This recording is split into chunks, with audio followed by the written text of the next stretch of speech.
ലോകകപ്പ് ഫുട്ബോൾ ആവേശത്തിലേക്ക് കടക്കുമ്പോൾ വിപണിയിലും കനത്ത മത്സരാവേശത്തില് വ്യാപകമായി ഫ്ലക്സ് ബോർഡുകൾ ഉയരുന്നതിനോടൊപ്പം ഇഷ്ട ടീമുകളുടെ ജേഴ്സി കൊടിതോരണങ്ങളുടെ വ്യാപകമായ വിപണനമാണ് ഇപ്പോൾ നടക്കുന്നത്. സംസ്ഥാനത്ത് കൂടുതൽ വിൽപ്പന നടക്കുന്നത് അർജന്റീന, ബ്രസീൽ ടീമുകളുടെ ജേഴ്സിയും ഇവരുടെ ഫ്ളാഗുകളുമാണ്. പോർച്ചുഗല്, ഫ്രാൻസ്, സ്പെയിന് ടീമുകളുടേതിനും ആവശ്യക്കാരേറെയുണ്ട്.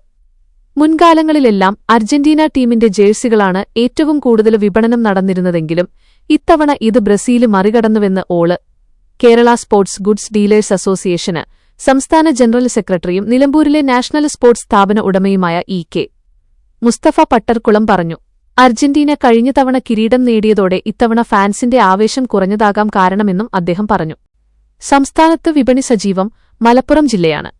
ലക്ഷക്കണക്കിന് ജേഴ്സികളും അനുബന്ധ സാധനങ്ങളും ലോകകപ്പ് വിപണി ലക്ഷ്യമാക്കി ഇറക്കിയിട്ടുള്ളത്. ജേഴ്സികളില് കൂടുതലായും വരുന്നത് തിരുപ്പൂരിൽ നിന്നാണ്. ജേഴ്സികളുടെ നിർമ്മാണം സംസ്ഥാനത്ത് കൂടുതൽ നടക്കുന്നത് പാലക്കാട് ജില്ലയിലാണ്. മലപ്പുറം രണ്ടാം സ്ഥാനത്തുമാണ്.